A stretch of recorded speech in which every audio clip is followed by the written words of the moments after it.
Welcome to the Board of Education regular meeting. Special meeting. Welcome to the Board of Education special meeting. Thank you. This meeting is a time for the board to conduct its business. As a Board of Education, we are here to set goals, listen to reports of the superintendent, approve budgets, contracts, personnel appointments, make policy for the district. The board may hear public participation for up to 60 minutes. Public participation shall be limited to a maximum of 3 minutes per speaker. One speaker cannot yield their time to another speaker. There will be no responses this evening to any questions or concerns raised. They will be referred to the administration for review.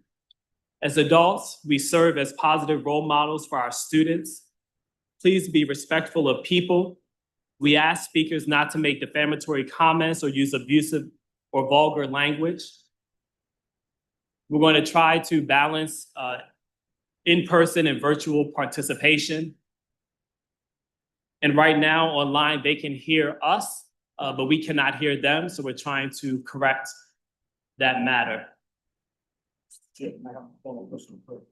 Yes, Dr. Joyner. I'd like to say that this meeting is the equivalent of our classroom. And for those of us who've been teachers, we recognize that we try to establish safe spaces in our classrooms for students to learn and for teachers to teach. This is a meeting in public and not a public meeting. So I implore anyone that speaks to be respectful of our classroom and to use language as was indicated by our board president that's designed to enlighten rather than insult. Thank you, Mr. President. Thank you, Dr. Joyner. Dr. White, have you worked out the audio to be able to hear from online? Mr. Schultz is working on that right now. Okay, thank you. For the time being, we will start our public comment and invite participation. One more time, can we have one of our online members speak? Hi, this is Daniel Harris. I'm testing the sound for the special meeting today. Can you hear me in the room? Now we can, thank you. Thank you very much.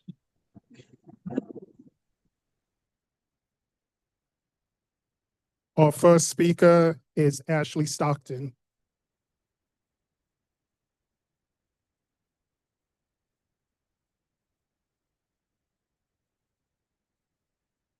Mr. Chasen, can you return to over here, please?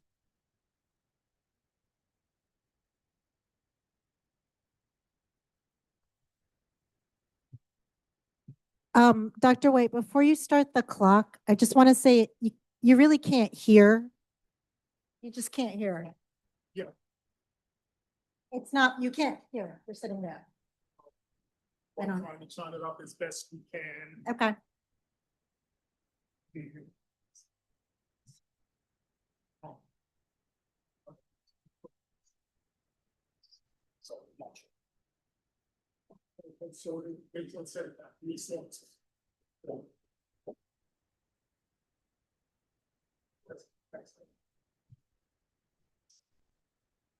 Let's start. Okay.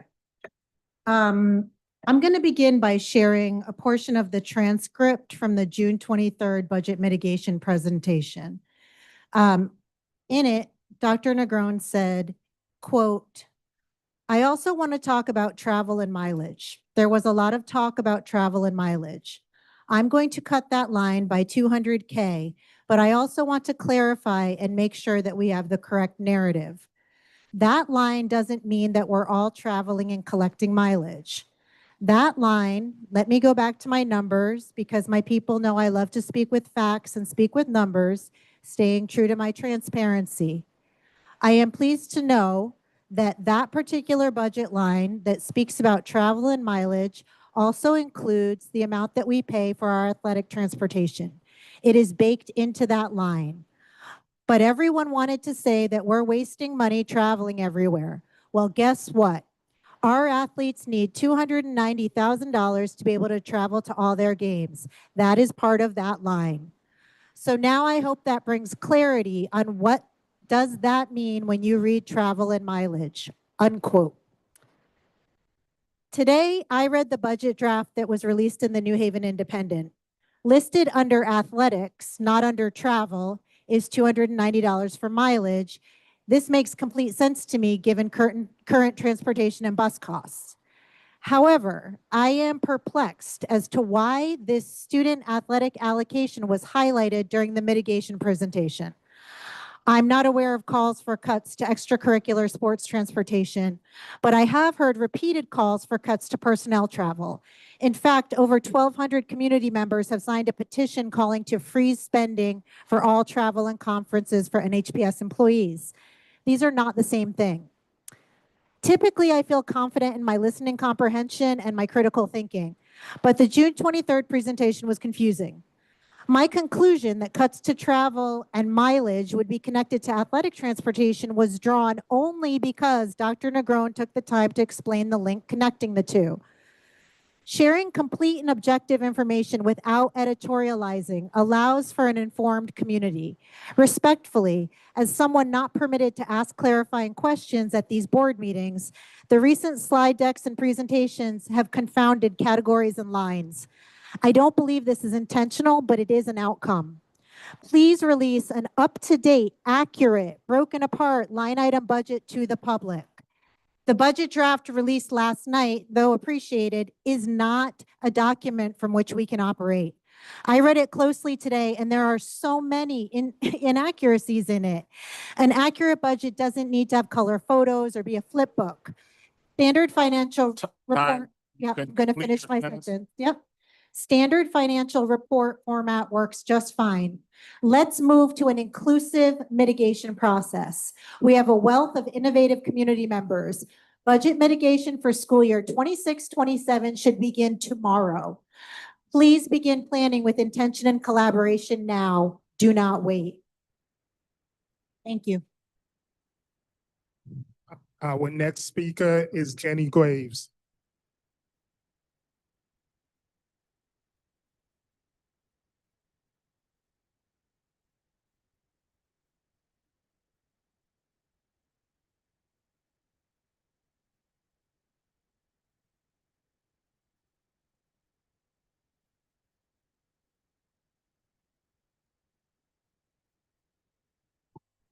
Good evening.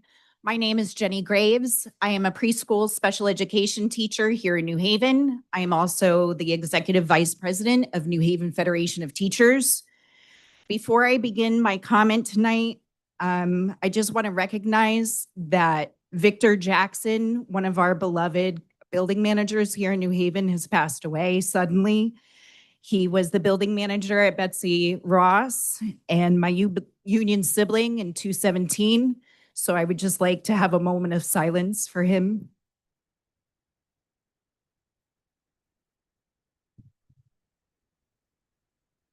Thank you.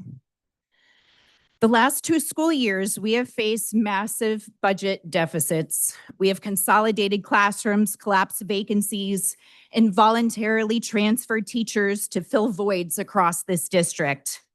We are now consolidating schools and potentially closing our beloved Brennan Rogers just to keep the lights on, as I've heard it said previously. Dr. Negron, I can't imagine the difficulty in making these decisions, and I'm thankful that layoffs have been hopefully taken off the table.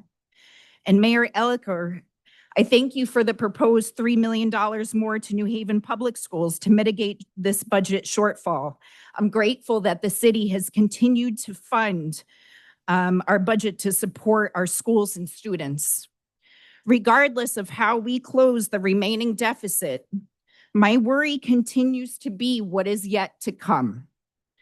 There is no more right sizing to do in our schools. We have been told that every stone has been turned.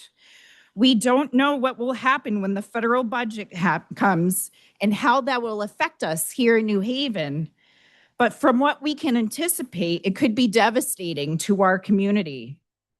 We need to act now for fiscal year 26-27 in the spirit of no-fault problem solving, collaboration, and transparency. We need a budget committee made of a variety of stakeholders to start meeting now so that we can make all efforts to be proactive and not reactive as we continue to work through the funding crisis that we experience year after year. The only way through this is together, not just for today and tomorrow, but all the years to come. Thank you.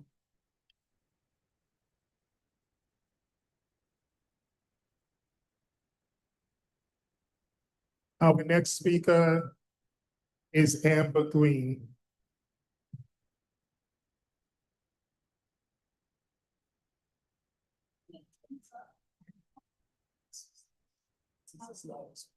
Okay.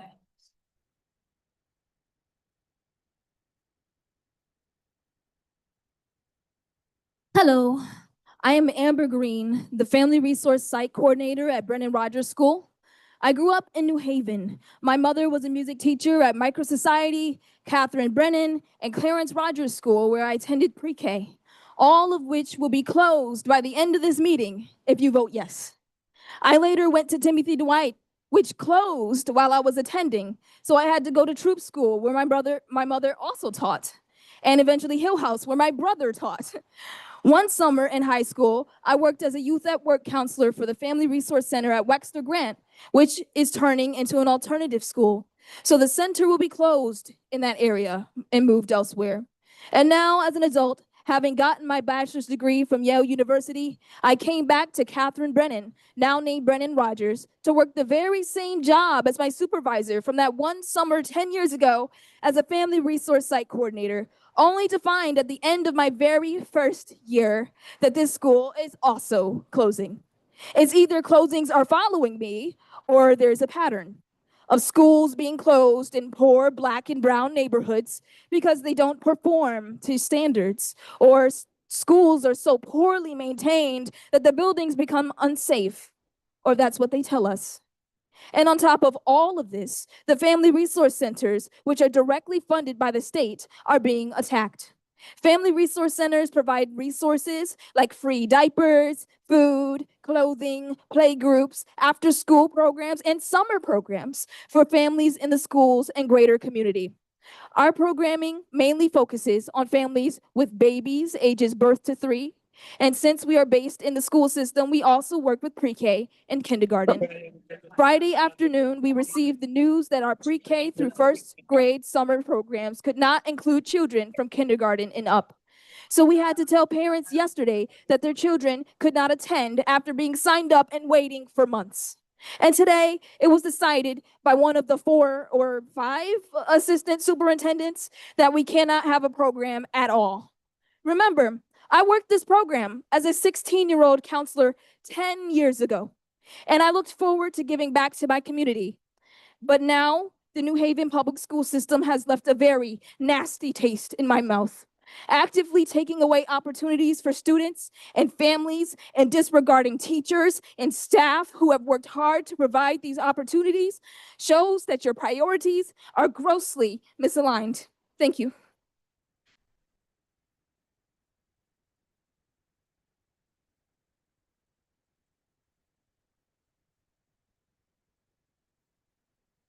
Our next speaker online is Portia Jenkins.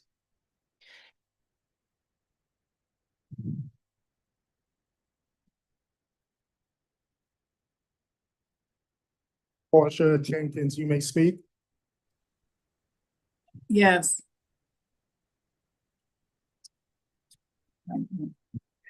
You may begin. Okay, it's hard to follow Miss Green because what she said, I totally agree with.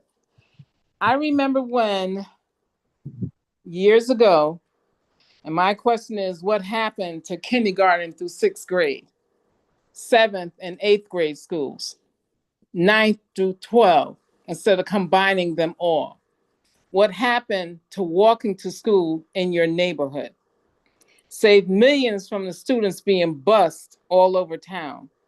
I knew and stated the decision was made from an earlier meeting I was attending last week. What is going to transpire from Catherine Brennan closing? Someone suggested a homeless shelter, which I was really shocked at that to come out their mouth. I snapped at that response. What is the board's plan? What the heck is the plan from the mayor, the Board of Education, and their team? Oh, yes, close Catherine Brennan. I don't even understand why you still say Brennan Rogers, because Rogers has been closed for almost 3 years, if not more.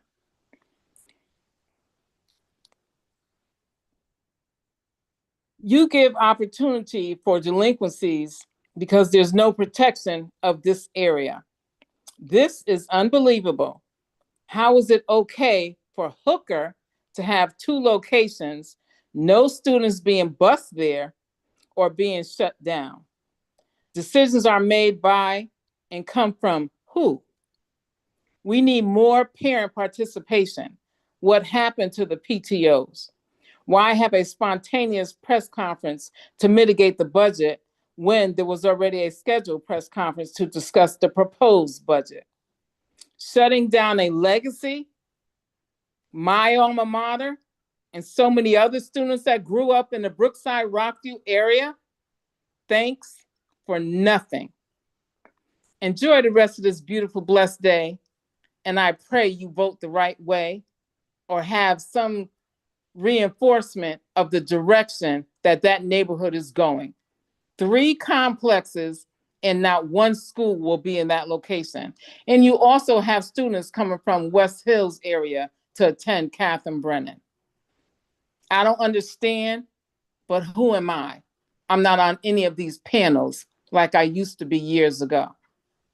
You enjoy the rest of this beautiful, blessed day. I'll do my best to do that as well. Thank God.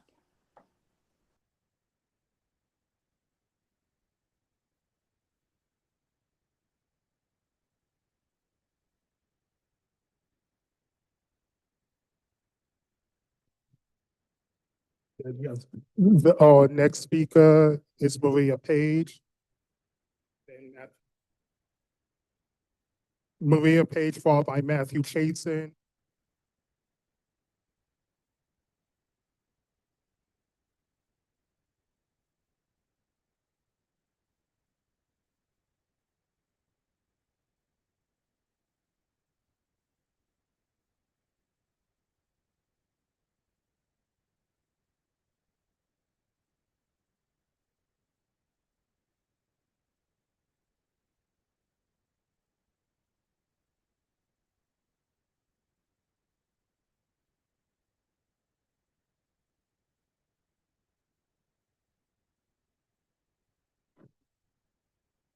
Hello.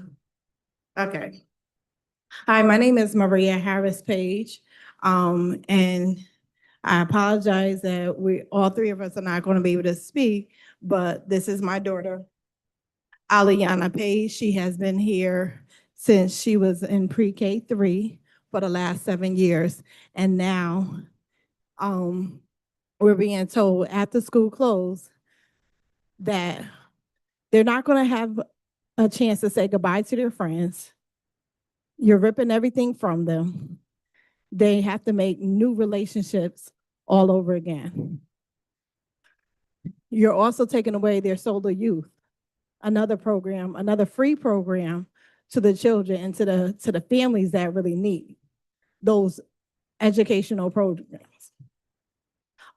Again, has nothing to do with Catherine Brennan, but you're also taking away the cheerleading camp this year. So another couple of hundred kids are going to be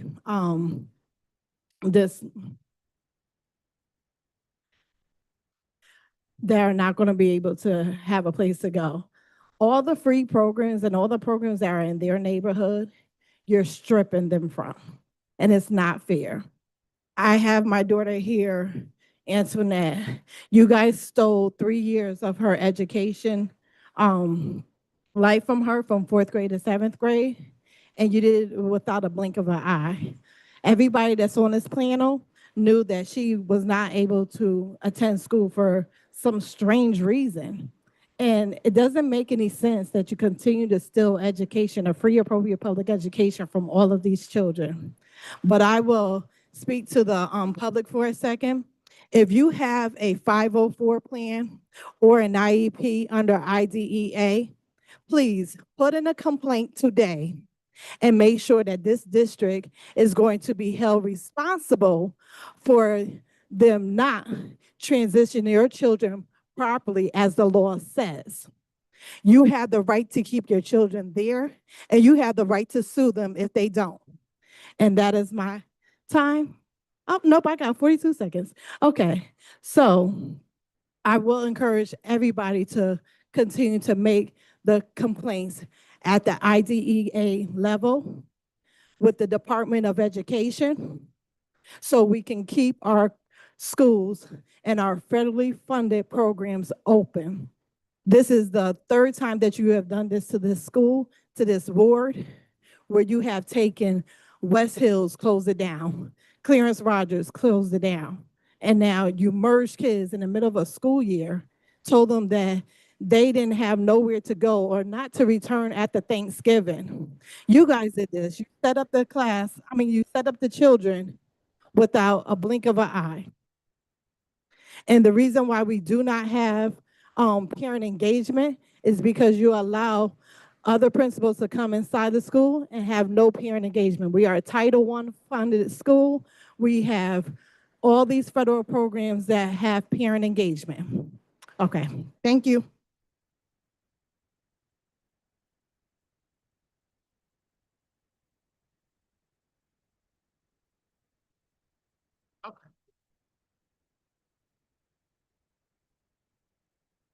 I'm going to turn this a little bit so I can face you. Yeah.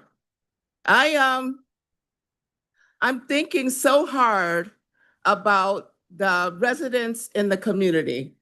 I see that we have new housing. We have housing that's been rehabbed and families and children, but we don't have any schools.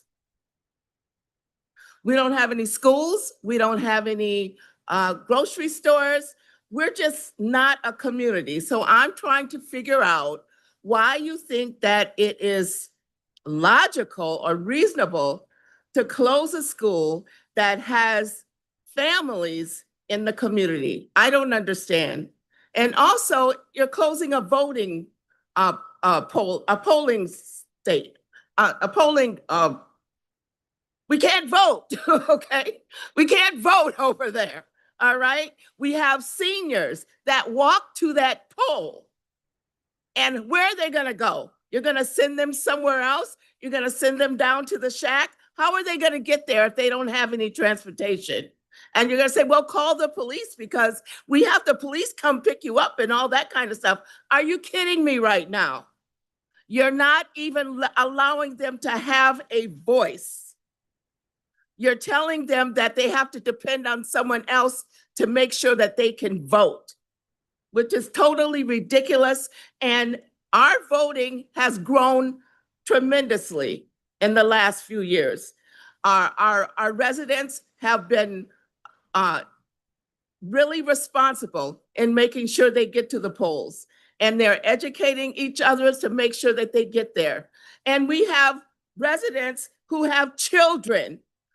Children are seeing their parents go to the polls and vote.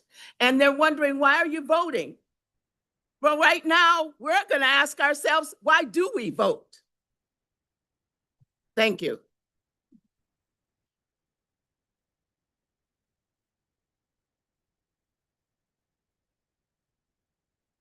Our final speaker is Matthew Chason. Good evening, Dr. Negron, Dr. Yarborough, Mayor Elicker, other members of the board, and any distinguished guests. My name is Matt Chasen, and I'm one of 4 music teachers at Cooperative Arts and Humanities Magnet High School.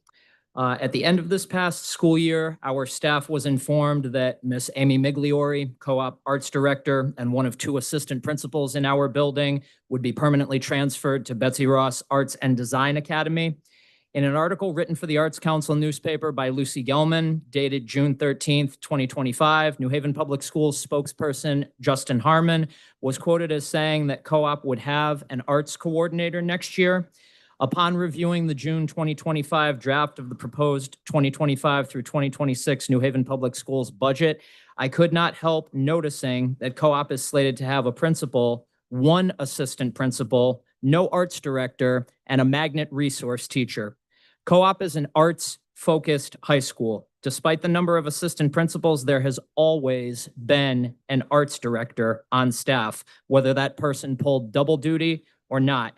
When Ms. Migliori was transferred to Brada in mid-March of this past year, it became painfully clear just how involved her position was. My colleagues and I knew that she did far more than any of us were aware of, but as time passed and the task of managing the artistic end of our school became ever more challenging, we all saw the gaping hole that was left by the removal of our arts director. The position that Ms. Migliori held was 2-in-1. So for us to go from 3 administrators and an arts director to 2 administrators and a magnet resource teacher, especially when the magnet resource teacher is not on an administrator contract, is not viable for the continued organizational success of our school. When Lisa Flegler visited us to discuss right sizing, we were told we would be losing 2 teaching positions. There was no discussion whatsoever about the elimination of an administrator and our arts director. The grant writing, community partnerships, programming, public relations, and networking that the arts director is responsible for is built off of relationships that have been cultivated over time. That is not something that a magnet resource teacher can adequately replace. The complete lack of transparency and absence of any communication with the co-op community that led up to this decision is unacceptable. And we are now left to pick up the pieces, working with less support and at the detriment of our students. Thank you.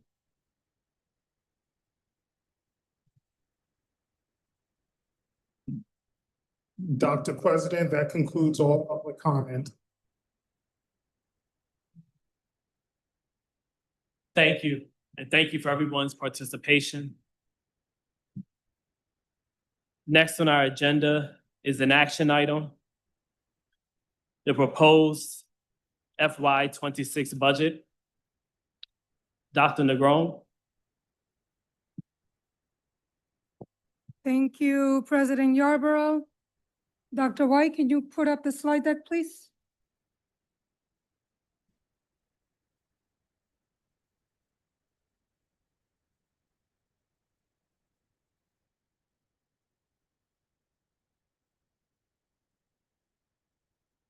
So I want to have an opportunity to once again walk us through the budget mitigation plan that is before you today. Dr. White, if we go to slide, next one, please. Thank you. So I want to walk you through that again.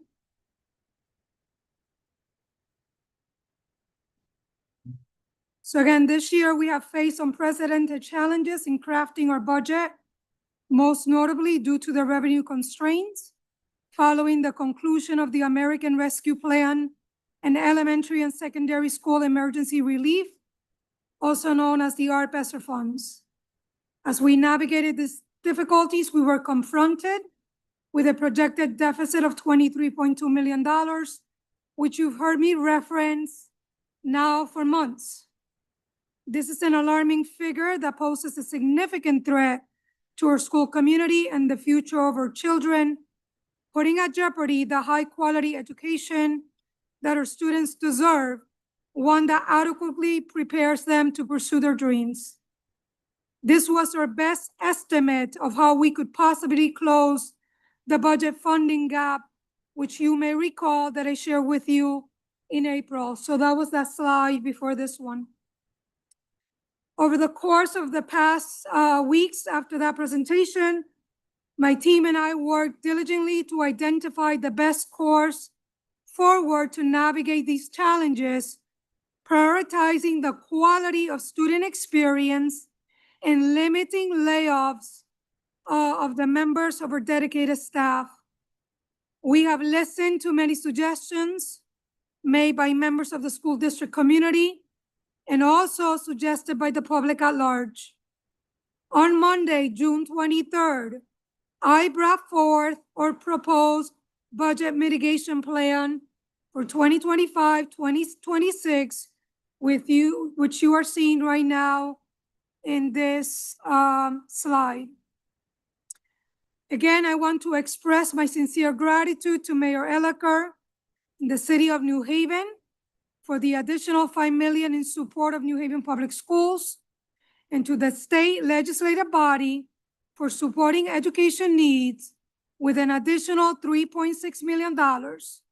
That is the $1.7 million in additional Essex cost grant recovery and $1.9 million in special education support.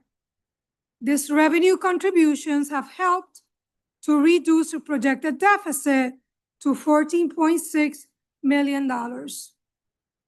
As previously mentioned, as you're seeing in the next category, we will cut $1.5 million from our contract services, $1.2 million from the security and custodial overtime line, as well as $400,000 from the part-time salaries.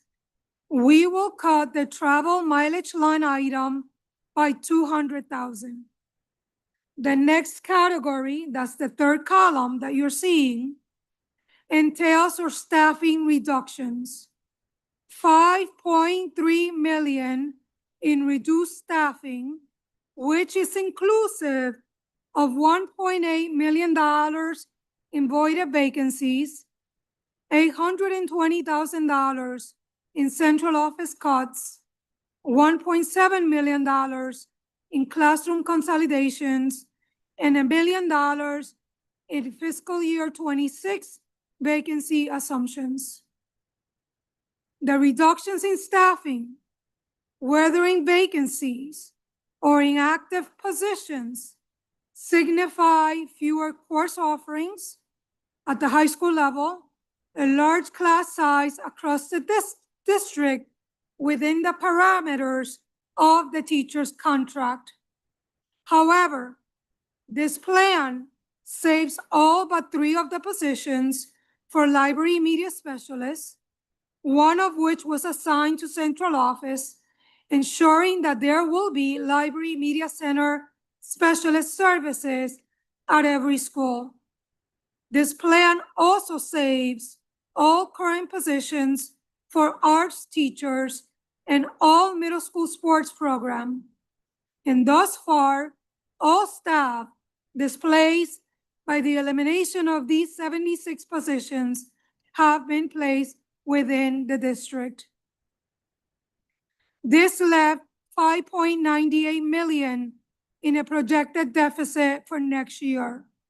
Unfortunately, as I had shared with the Brennan Rogers faculty, I had to include the closing of Brennan Rogers, which has a total of 132 students registered for next year, with 34% of the students, meaning 46 out of the 132, that are zoned for Brennan Rogers, as a $2.2 million savings to the overall $16.5 million budget gap that we projected while limiting layoffs. This decision is not made lightly, as I understand the impact that it will have on our students, the impact that it will have on our families, the impact that it will have on our staff, and the impact that it will have to our community. This still leaves $3.8 million shortfall. I am happy to learn that the Mayor Elicker has proposed the $3 million of the funds that the city received with the help of Senator Looney to be allocated to the Board of Education to support our budget shortfall. This means that with this proposed budget, pending that the alders approve the recommendation from the mayor of 3 million, it still leaves $780,000 that we will need to continue to mitigate. But again, as painful as this has been, as the last 5 months have been, it means that we're able to close the gap with then looking at $780,000, which we believe we can find. And again, that is the budget plan that I put before you tonight and that I ask that you approve so that we can begin, number one, to ensure that all 27 teachers and paraeducators over at Brennan Rogers can begin to work with Human Resource Office to ensure that they can go through the process of selecting a vacancy that they're certified to fulfill. At the same time, ensure that the Office of Choice and Enrollment can run a special lottery for the 132 families that are impacted by the closure of Brennan Rogers. That would allow us the month of July to begin to do that work again, to make sure that our teachers are taken care of, make sure that our staff is taken care of, make sure that our students and families are taken care of. And I ask that you consider and approve the budget tonight. With that, I conclude my presentation. Thank you, Dr. Negron. Is there a motion on the table? Dr. Joyner? Mr. President, I move to accept the superintendent's budget and mitigation plan under the following conditions. At the second meeting in September, the superintendent shall provide a fiscal update to the board with necessary recommendations that will provide for the best options for a safe, orderly, and effective learning environment. In other words, if there are some changes that are in our benefit, that would be an opportunity for her to let us know about that. And if there are other conditions that work against us, that would also be that opportunity. And I also think that this motion sets the standard for ongoing meetings around this issue with complete transparency, as we have done during this cycle. Second. Second.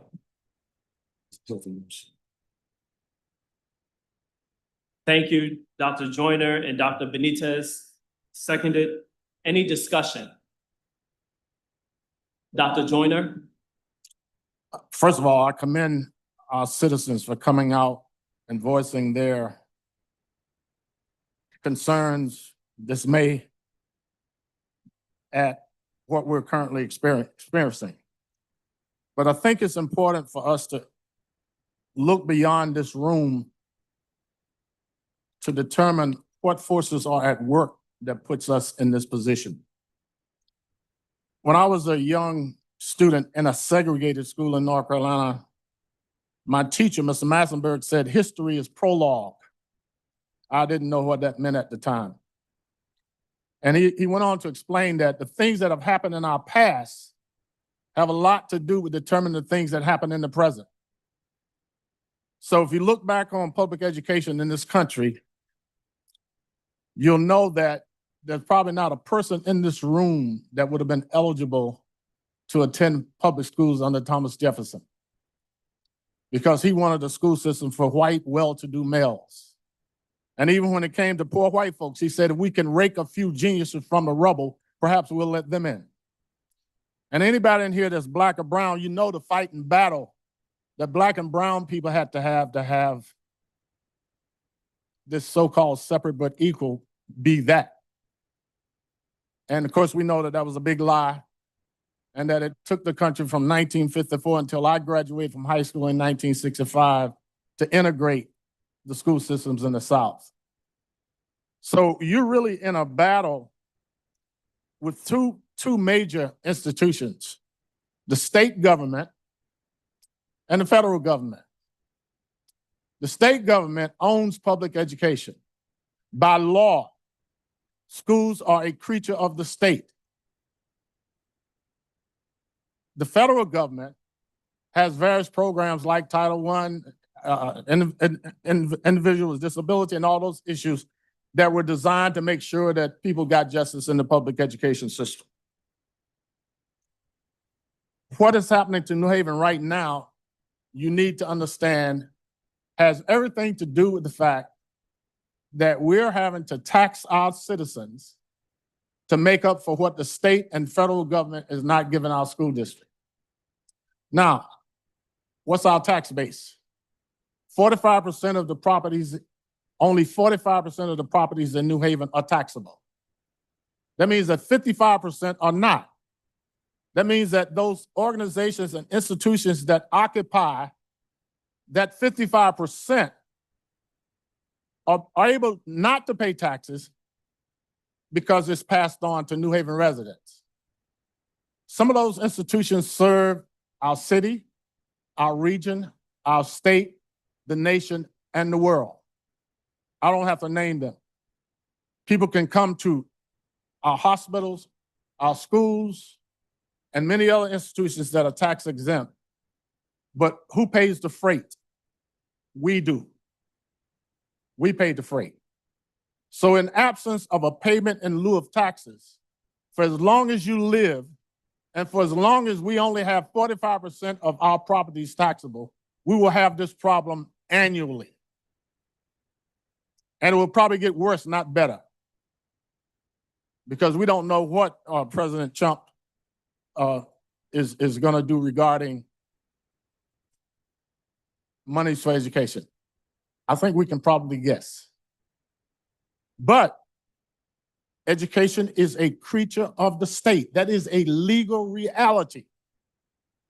And sure, you should press us to try to make sure we allocate resources that we have in the best interest of kids. But if education is a creature of the state, then why is it that we're having to scramble and fight among ourselves to fund our educational systems? That's the reason that I made this motion, and I'm hoping that you will move the battlefield in the future and not wait until the end, until the budget season, and demand from the governor of this state, the chief executive officer of this state, that he fully fund public education, and demand from the tax exempt institutions in this city who make billions of dollars annually that they give us a payment in lieu of taxes. As long as you fight among yourselves, then they win. But once your eyes are open and you know where the monies are coming from or not coming from, and you band together, then we're likely to win. That's the only way we won the Brown decision. That's the only way we won a lot of these legal victories that allowed for women, gay people, straight people, handicapped people, all people to get a free and public education. And I would hope that you would consider these facts as you deliberate among yourselves. And I would hope that you would organize in such a way that makes the demand on the people who are actually legally and morally obligated to fund these schools, as well as to provide other opportunities in neighborhoods that are underserved. Thank you. Thank you, Dr. Joyner. Ms. Downer?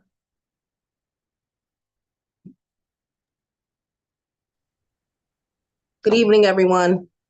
I just want to start off by saying, I got one question. What does accountability and ownership look like to why a budget would have such a deficit? I know closing a school is a complex decision between the potential benefits and the drawbacks. Again, one may look at it as a cost savings for the district. It can potentially improve the academic outcome of a school that actually has that is underperforming right now. And one of the other things is you can consolidate some resources. But one of the things that is on my mind and on my heart today is the community impact. I always say that the schools belong to the community. Could this have been prevented? I stand on yes, it could have. To close a school, you're closing it to our community hubs, and it's definitely going to negatively impact the social fabric of that neighborhood, especially it being in an underserved area. We're definitely going to see the transportation challenges that the students in, just like I said before, our schools belong to the community. That's why I'm so passionate about how they're cleaned and how it comes back on the citizens, especially of this fine city. And I say that with a tear. I know for sure it's going to disrupt the learning. It's going to disrupt the students' academic progress, particularly if they transition into a new school and not even transitioning into a school of their desire. I know for sure it's going to increase the social isolation. They're going to lose connections with their classmates and extracurriculum activities. There's definitely going to be an impact to this vulnerable population over there. I won't even say it won't, it will. I have talked about this for a long time, how we have to do better. I'm not pointing no fingers today. Everybody knows where I stand on this. I believe this could have been prevented. And I'm gonna leave it like that. That's all I have to say. Thank you, Ms. Downer. Additional discussion? Mr. Wilcox? Thank you. I've been on the board for 6 years now, and tonight's decisions that we're forced to make, I think, is one of the more difficult ones. And there's been a lot of difficult votes and decisions that we've had to make over the years that I've been on the board. I appreciate that this motion requires that the district come back and talk about the mitigation plan and where things are, so that if the hoped for monies don't come through, we'll have time to make even more disruptive and more difficult cuts mid-year, which will be pretty devastating. So I'm very hopeful in our city leadership to really consider this and the impact that this decision would have on the students moving forward. And part of that is, as one of my colleagues mentioned, as a creature of the state and state statutes, as a board, we are only allowed to spend the money that's allocated to the schools through the city, the state, and the federal government, and any grant money, et cetera. And if we have a shortfall, we must go to our city, make the case, and if they say no, then we can't spend the money. We have to make the cuts. That's the state law. So that'll give us some time to consider that. The attention tonight's been on a school closure, Brennan School, and that's devastating But also, I just also want us to take a look or remember the other devastating cuts. Not a single one of those cuts is a good cut. Every single one of those cuts there tonight is going to be less people in the schools, less programs for students, less activities for students, less staff to work with students, more crowded classrooms, etc. It's going to be us having to seek funds to pay for overtime, custodial, and security from community groups that we seek to use our schools. So it's going to have an impact there as well. Every single one of the cuts on these budgets tonight is going to be painful.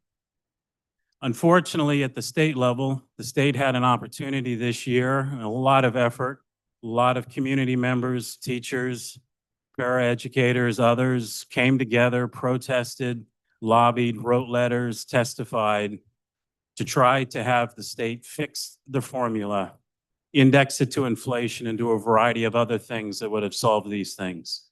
The cuts we're talking about tonight are on top of what we already know. There's not enough people in New Haven schools to help the number of students and to fix the buildings. And we know this because every March for the last 3 years, we have a staffing guidelines report. Probably the most important report we put out and probably the least read, that really elucidates the amount of people we need to really have the right number of people in this district based on the needs. The information's there. I invite people to look at it. I also invite people to look at the State Department of Education school report cards and do a little bit of comparison work. We have several members of the press here tonight, and I appreciate that. I would appreciate if you all would take a look. Take a look at Staples High School in Westport. Take a look at Wilbur Cross High School and just compare the resources, the per student funding, and see what those people in a very privileged area get and what people in this city do not get. The state had that opportunity and they didn't take it this year, but maybe next year, the year after, et cetera. So the next year's budget fight, I agree with a lot of people tonight, starts tomorrow. And we're going to be doing the work with Finance and Operations Committee to help that, and I'm happy to listen to anybody that has ideas as to how we can move forward productively with that. But please take a look at that and just see the disparities that this state, one of the richest states, have and how they treat their poor cities and rural communities. Look at the comparative funding. That's the story. If you were having a meal and I said you have $100 a person, you're going to have a fine meal. If I say you have $2 a person, you're going to be scrimping and saving. And that's what happens every year in Hartford, Bridgeport, New Haven, et cetera. So I'm going to be supporting this tonight. And I am appreciative of our legislators that while they didn't take this opportunity, probably because they wisely knew that even though they agreed with it, it didn't have the support throughout the state. They were able to bring some money into the city. I'm appreciative of our mayor who's earmarking some of those funds and making the case. I'm hoping that the alders are listening to that and that we can move forward. Thank you. Thank you, Mr. Wilcox. I'll now call for a vote. Dr. Joyner, Yes. Dr. Benitez, Yes. Ms. Downer, Abstain. Mr. Waters, Yes. Mr. Wilcox, Yes. Mayor Elicker. Yes. I'm a yes as well. The motion carries. I'll accept the motion to adjourn. So moved. Second. Thank you, Dr. Joyner. Thank you, Mr. Wilcox. Dr. Joyner, Yes. Mr. Wilcox, Yes. Dr. Benitez, Yes. Ms. Downer, Yes. Mr. Waters, Yes. Mayor Elicker.